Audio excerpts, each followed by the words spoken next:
Recording start कर लो तुझे, ठीक है?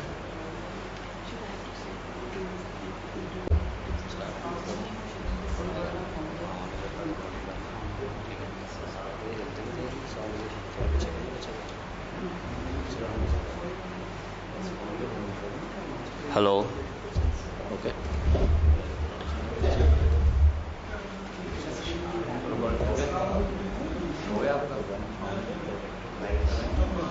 सर लाइव हो गया, लाइव कनेक्ट हो गया। आपने हम सब करना जब वो स्टार्ट करेंगे, ठीक है?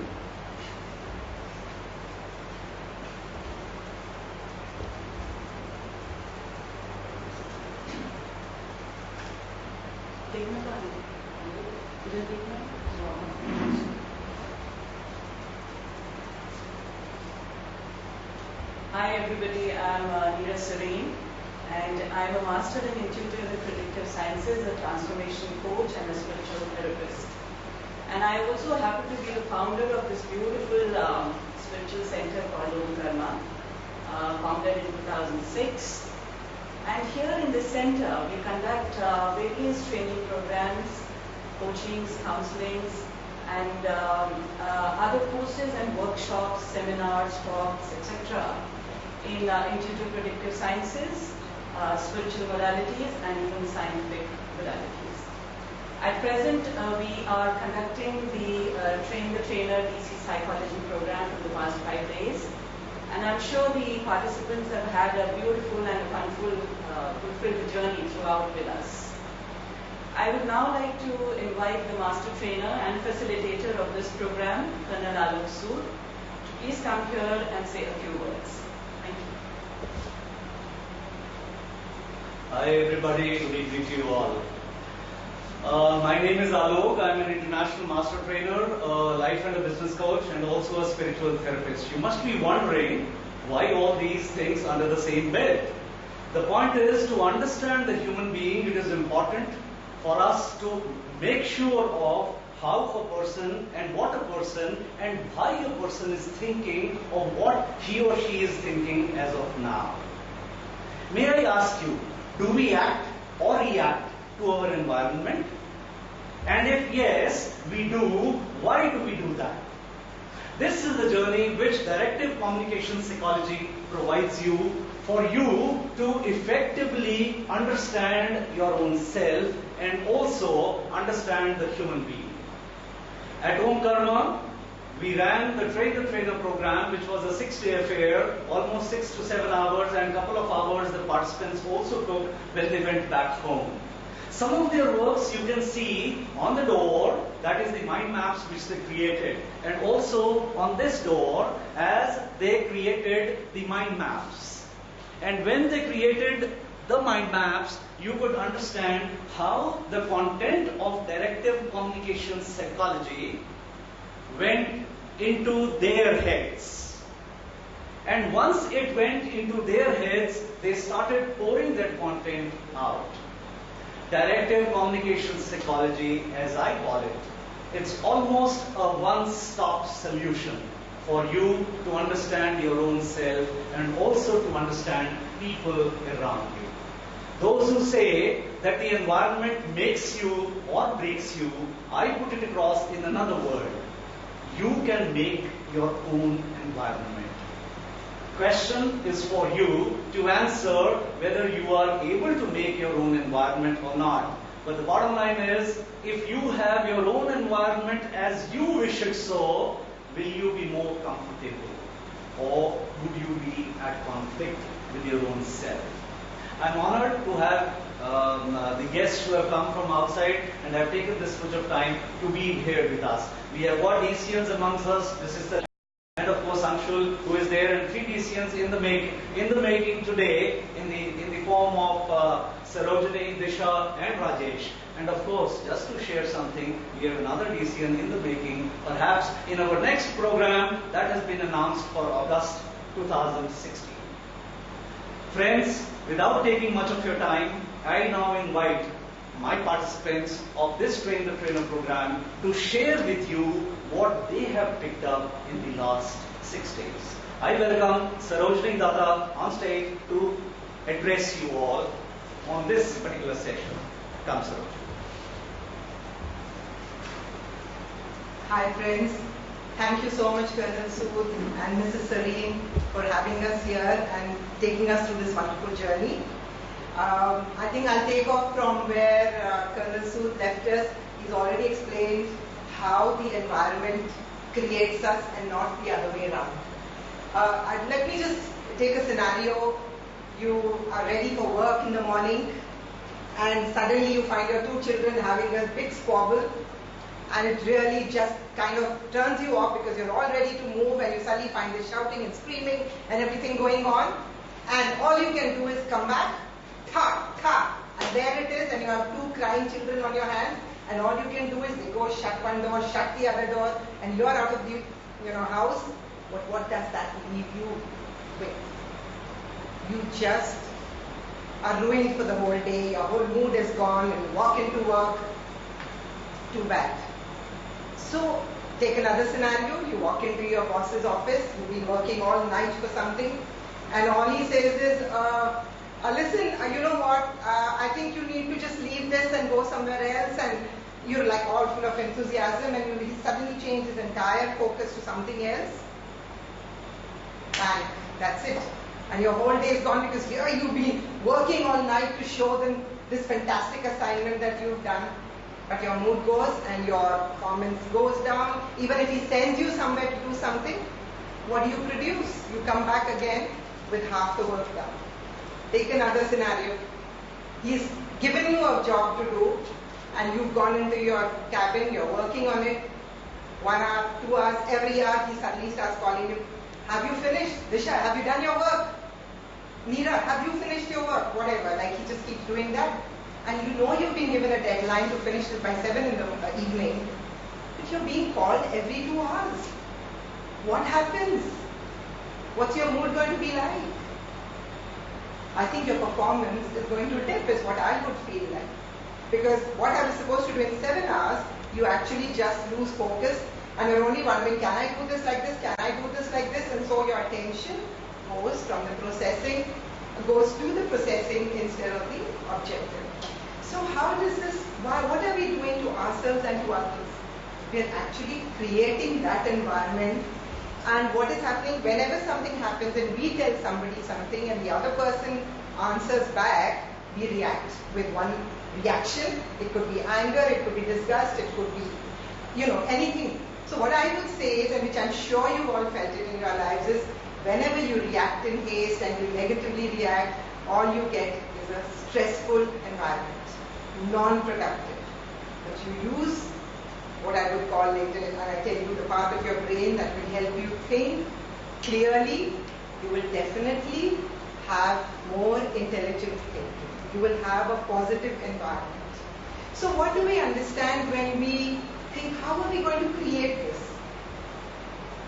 I think that is where the DC psychology has helped me understand. And from here I would also like to take you to the point that what happens when you defocus? When you can't, get onto that track which is your objective. What happens immediately when something distracts you from what your purpose is? There's a so-called antenna that stands up, your brain's radars start working, and what you do is to give yourself peace of mind is, you delete what you don't want to know, you just listen and see what you want to see. So your mind gets focused. If you like the example is there, which is a common one, that you like, and suddenly you see everybody likes the same stuff. But you're not seeing anybody else's choices there. So the moment you start focusing on something else, what happens?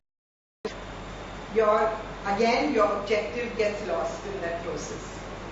The reasons for this, for your focus to get distracted, is also because of what we have termed as the 4 insanities. I think a lot of us would understand and relate to this. I can just delineate. One is that we think if we have common sense, the whole world should have common sense. Does it work like that? It just doesn't. So the other one is that if we are truthful and honest, we think everybody's the same. I'm sorry, friends, I don't think that happens at all. I'm sure you must have had many, many instances where you've been truthful in everything and you trust somebody and actually it turns out that you can't because they have different standards and the different values of their own. Then you also feel that if I can do this thing, I'm sure everybody can do this. If I can do it in 10 minutes, why the hell can't you do it? Excuse my expression. So, but it doesn't because everybody has a different functioning, everybody has a different process, and everybody works in a different way is what we are going to understand. And the other thing that I would say is that we tend to feel that, I think one of the DCMs could help me there, the fourth one. Truth is universal, of course. I did touch on that one. One more. Everything is fair. Yes, that was the last one. Everything is fair. If we are fair, we expect the bosses to be fair, we expect our colleagues to be fair, but you will be surprised at the conspiracies that go on behind your back because you feel if you're being fair to others, that everybody is there to win. Everybody is there to be proved right. And when people are not proved right is when they start finding reasons and finding excuses for not being right. Then there is a little technique that we use. It's called the World of Work map. This kind of delineates the 5 areas where you would tend to have colored perceptions, think the way you think everybody should be. So I just see, I'm sorry, I don't think everybody can see, but there's a meeting land, there's a land of solitude, there's a land or team land, there's a continent of communication, and there is fulfillment over here. So we use this technique when we are doing the trainings, where I think it was very evident to me that there were so many things and so many perceptions that I had about myself. And they were shocking revelations, and I think it's kind of put me on the right track to understand that. And that's where when we are trying to prove ourselves right, that our encoded assumptions start coming up. And I think this is something that comes from our beliefs, from our values, from things our parents have taught us, from movies that we see, from books that we read. I mean, I would remember things like a mother telling her children, no, don't go out in the rain, you'll get sick. I think that's something which is very basic. How many people fall sick if they get wet in the rain? But if you've been told that as a kid, you will 100% get sick the moment you go out in the rain. And another common one that I find is really sad is when everybody tells us, no, son, you don't do these kind of things. Only the daughters will do this. Don't go into the kitchen. Don't do this. Why? Girls, no, you're supposed to stay in the house. Why? You're not supposed to go cycling on the road. You're not supposed to be seen in a swimsuit in this. I mean, okay, you might have cultural values, but the point is there is no can't. There is a presumption that so and so. And we unfortunately, our own culture grows up thinking of these assumptions. And as we grow up, we make these as our rules of engagement. Now these rules of engagement start being applied to everyone that we meet. Every working situation, you use your rules of engagement. No, you're not supposed to work like this, or you're supposed to. You should be doing this, but you shouldn't be doing this. Why? That's your rule of engagement. That's your rule of engagement, not everybody's. So let's be open enough and tolerant enough and to understand how we are being guided by our own personal rules of engagement. And that is what causes friction, because sometimes if we want others to behave that way, we start the blame game. We start saying that this is just not right, and you're not right, and what is everybody's sense of security, recognition, significance trying to tell you is, I have to prove myself right, I have to justify this. And when the moment you start doing this, starts the blame game, and you start pointing this finger at everyone. And that's the worst thing you can do, because you get on the defensive or you get on the offensive, and then come the reactions. And what is reaction, as we started earlier? It will always cause a stressful environment. So what do we do to get out of this rule of engagement? We build a circle of tolerance. The circle of tolerance, always a larger circle of tolerance, means that you are dropping your encoded assumptions. Stop presuming, stop assuming that others will behave in a certain way just because you were brought up like that, you were supposed to do it like this. It just doesn't happen. You have to be able to understand this. And because of this, we are here today, and I think we have a brilliant CCBI or color CBCI, a color brain communication inventory, which really helps us discover why someone functions the way they do. And an understanding of that is what I request my friend Nisha to please take over. Thank you.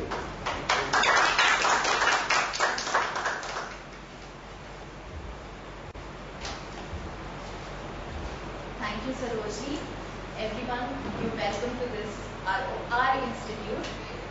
Now, every time we have a discussion, when we have a discussion with someone, what is the first thing we think about?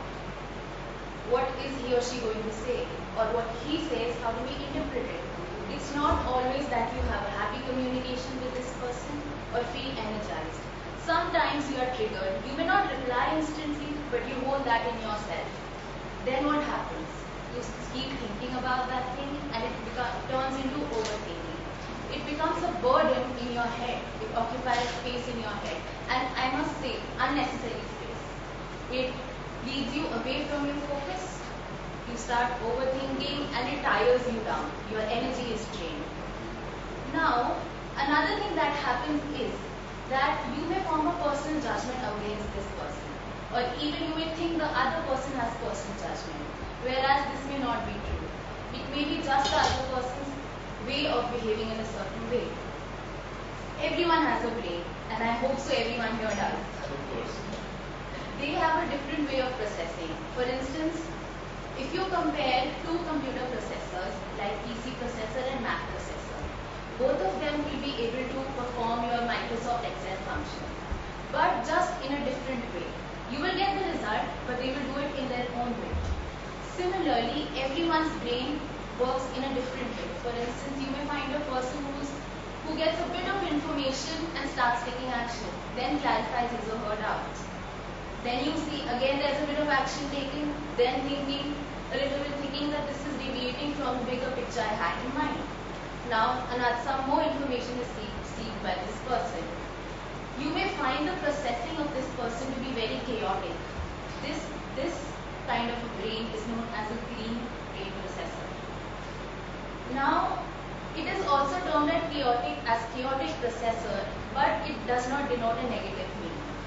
It's just their way of functioning. For them, regular feedback is important, definitely in short bites because they have short attention span. Secondly, these people seem to think that they can be everywhere, they can be present everywhere at one particular time, but of course that can't happen. They are very disconnected in their thinking. They will have 5 things in mind, but none of which would be connected. Sometimes you come across this kind of person who like, ये कर क्या रहा है? अभी यहाँ था, अभी कुछ और बोल रहा है. मैंने अभी इसको explain किया, वो फिर से कुछ और आके पूछ रहा है. That is a green brain processor. Now, secondly, opposite to this, you will have a person who is very structured.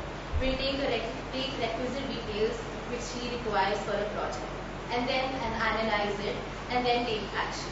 सब कुछ उसके लिए structure form में होता है, from A to B to C to the final outcome. For them, if they go wrong somewhere, they have to redo the entire thing rather than modifying the mistake they did.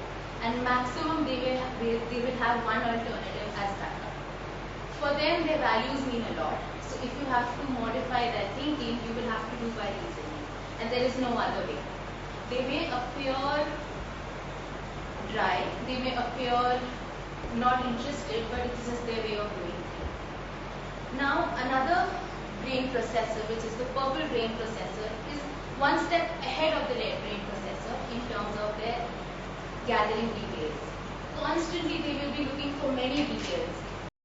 Even more than the ये चाहिए, मुझे वो चाहिए, even the minutest ones. You may find them to be irrelevant, but they will still gather it.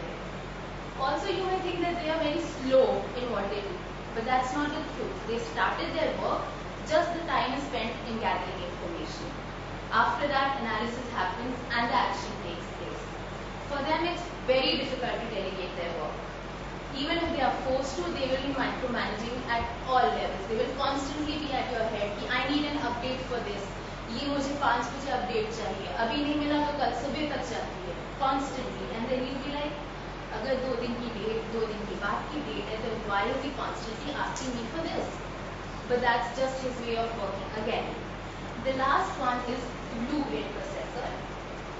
These people think with their intuition. They are very well connected to people. They are insightful on people. They feel there is this need to constantly express themselves, and that is sometimes what they want from others also, because it's just their way of connecting. It's very easy for these people to confide in others and very quickly. Similarly, others can confide in themselves, in them as well. Sometimes this is positive, sometimes it can be negative, because obviously you cannot quickly trust someone. You cannot just open yourself to someone. These people can multitask because they are very well connected with themselves and others. Now, what do you think a green brain processor will be good in doing? What do you think which career will be a good option for this person? Maybe a career in media, career in stage performance, because they can be very quick. One moment they are here, then something else will come in that time. Like I said before, that usually when you don't understand someone, you tend to think that this person may have a negative judgment against me. But just imagine, if you are able to understand this, that everyone has a different way of working, you will think that maybe this person doesn't have something against me, and you will have this moment of lighting of a bulb where you're like, oh my god, these are this person's behavior, these are this person's characteristics, and that is why he behaved, and there is nothing against me. You will definitely heave a sigh of relief, and a lot of tension that's been going on in your mind will go away. This is where the color brain communication inventory comes in. So here we can figure out what your brain processor is. There is part 1A, 1B and 2. So there are some questions for which you have to give points. The total of 1A and 1B shows you what colored brain processor are you. And part 2 indicates which colored brain processor you are likely to have miscommunication with. Well, definitely, for instance here, this person is a blue brain processor with secondary colors being red and purple. Majority of the times this person will think with his or her intuition. Now, there are chances of this person to have a conflict with a green color brain processor. Again, a connected person, blue, with a disconnected person, green. Obviously, conflicts will arise. Again, this is where the functional of this inventory comes in. And it will relieve you majorly from your tensions. Now, there was a research conducted in Stanford University where top achievers from 100 different professions were called, and they were asked that how much of their success do they attribute to skills. You will be surprised, but the percentage was only from 14 to 22%. Now you must be thinking, what is the other thing that they would have said? It's attitude. Again, skills are very important. They do make your foundation. In the pyramid of success, that's your base, a strong base. But what next? Attitude. You have to have that attitude. Yes, I have to do it. I have to do it under any cost. This is how, that's attitude. Thirdly is self-actualization. Self-actualization is meant when you are fulfilled. And what is fulfillment? Maybe at job you get money, you get recognition from your boss. Maybe in a relationship where you are satisfied of a certain thing, when your parents approve of you in particular project. What do you say then? Why are you fulfilled? It's not just that I'm getting money so I'm fulfilled. What need does that money fulfill for you? That's where your emotions come into place. There are emotional drivers because of which you may feel fulfilled or not. And for that, I have my friend Rajesh who will introduce you about emotional drivers. Thank you.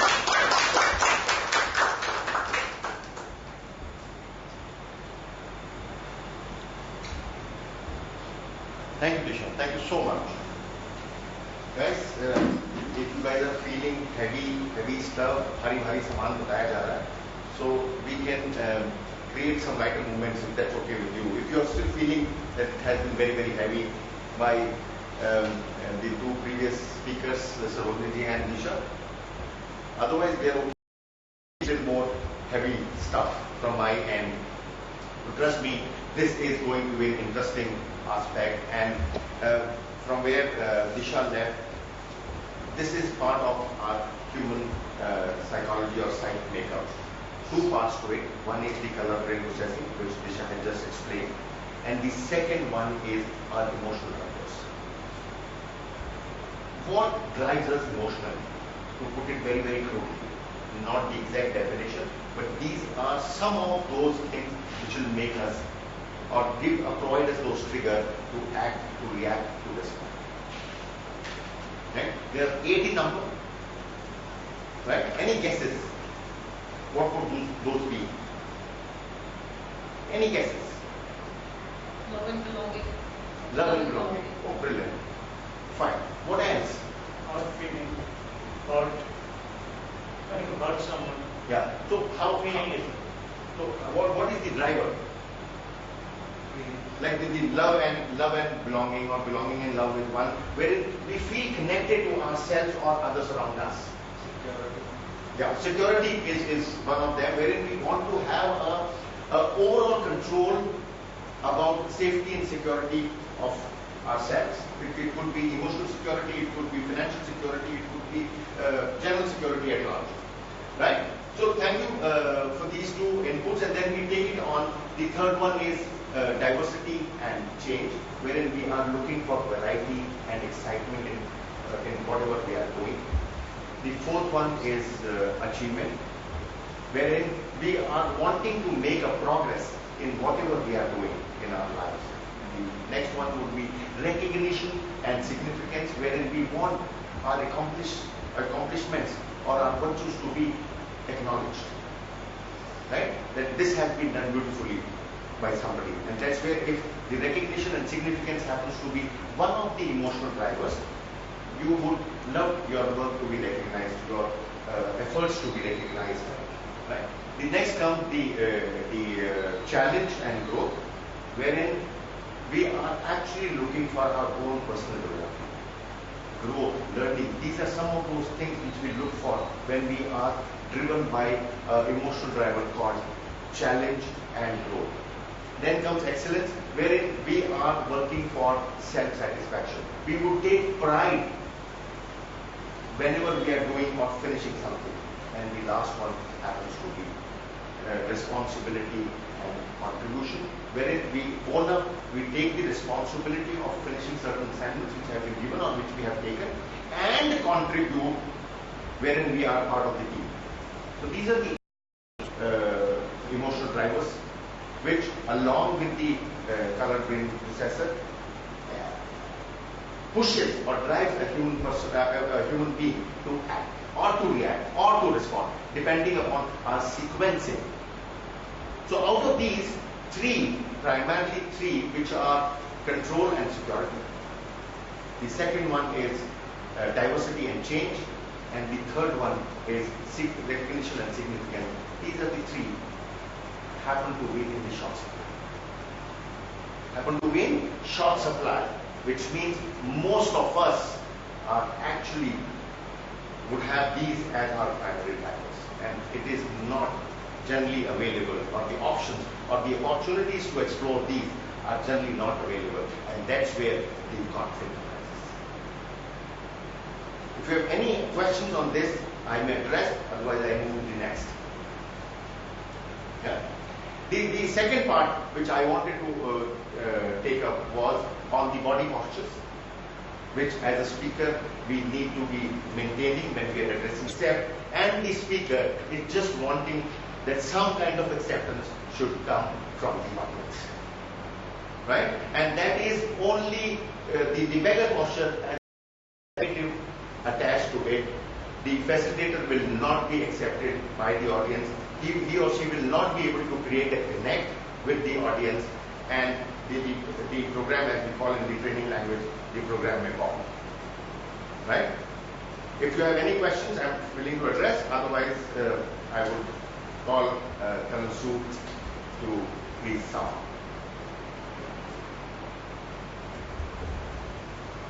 Thank you, Rajesh.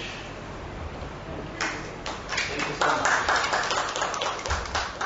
Friends, Firstly, I am overwhelmed that the participants of this Train the Trainer program could put across the aspects of the journey which you would like to undertake in conflict with. If I may ask you, would you like to be successful in your life? Do you have a higher purpose of your own life? And what if you are 100% successful and are able to achieve the higher purpose of your life? How would you feel deep inside of you? I'm quite sure the answer would be great. My part two of the question is, does the person next to you in your domain have the same greater purpose of life? Of course, I am sure you're not thinking that you have a greater purpose, but the person next to you in your domain does not have none. I mean, that is looking at it from your window. The gathering could be as august as this, or maybe a bigger audience. The first happens to be a warrior, wherein the warrior happens to be extremely focused on the objective and the energy. You more satisfied and contented. Will the world around you be more contented and successful? And if yes, would you like to start off with the journey of directive communication psychology, where you can know your own self better and you can know people around you better? May I just introduce you one of the tools which the participants of Train the Trainer program managed to create out of Human Drivers Challenge, which is one of the team tools where people created. This is not how it is when it was in a piece form. I can dare say, my dear friends, that directive communication psychology has got 11 patented tools. And these tools, thereafter, you do not use, you may not download any other tool which is available on net or otherwise. You can do any workshop which can relate to a leadership motivational program, which can relate to a communication program, which can relate to a team bonding program, which can relate to a scientific parenting program, which can relate to your allowing a 14-year-old to choose the right subject. And you can also push the same person when he becomes a graduate or a postgraduate.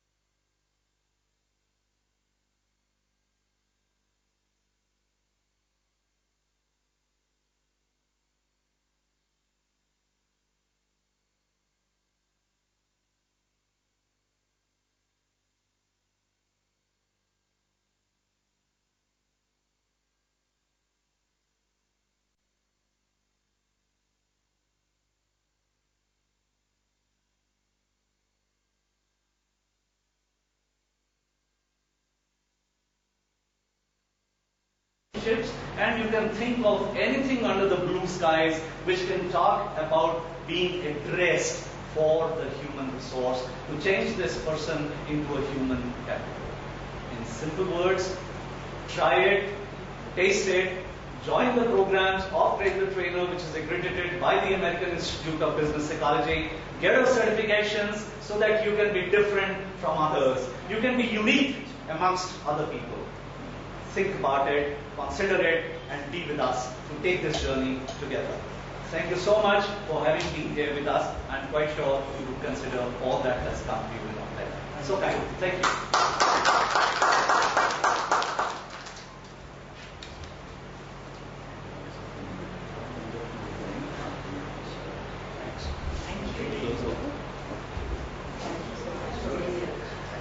Thank you.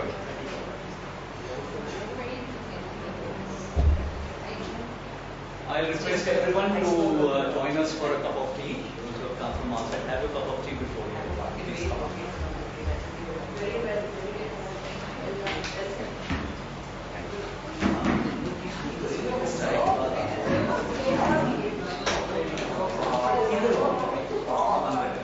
I think I did. अब हाँ जी